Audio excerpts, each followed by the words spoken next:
We are going to be chatting with Eric Snider and Brian Merrill with the Ditch Flowers. Oh, Eric Snider with Creative Loafing, but I think everybody knows that by now. Better.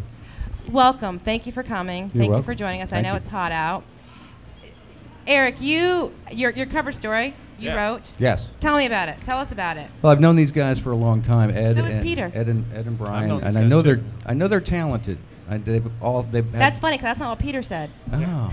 Just They've kidding. had different bands, and then Brian said, "I've got something that I worked up with Ed Woltil. I think you'll like it." And then I don't remember whether he handed me a copy or whether he dropped it off, but it's just like the best thing I've heard in a really long time. And I just flipped out over it. And we don't do a whole lot of just cover stories on, guys in bands or guys doing music projects. We probably should do more.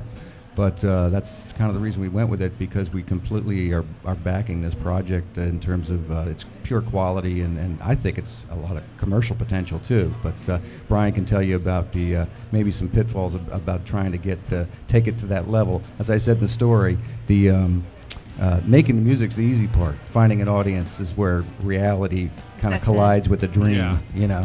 But I don't know, Brian might be able to talk to you a little bit about what they've got planned as far as maybe getting it out to a bigger audience. Complete world domination. Yes. Yeah, we have it playing here a little bit. Song "Since I Met You," the Ditch Flowers. You take a listen here in the back.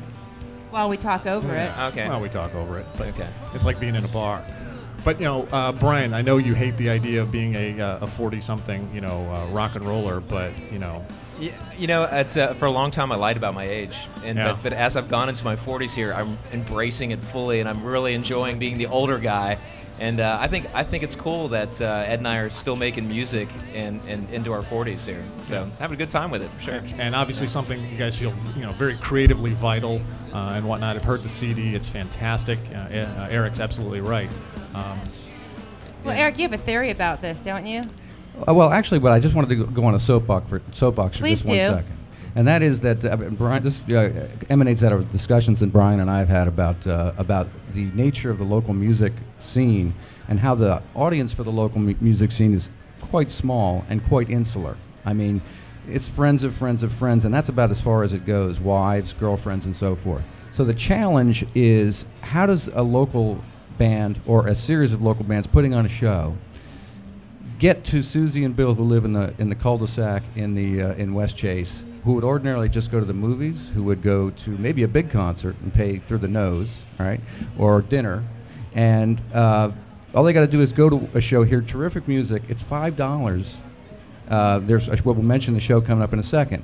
So Brian and I, we're not on a mission because we got other things to do, but we would love to see that when some of these bands put together a show, that people walk in that aren't a familiar face. Right, right. Maybe even 30 of them that said, let's go down there and see the Ditch Flowers. Here's some original music. How do you do that?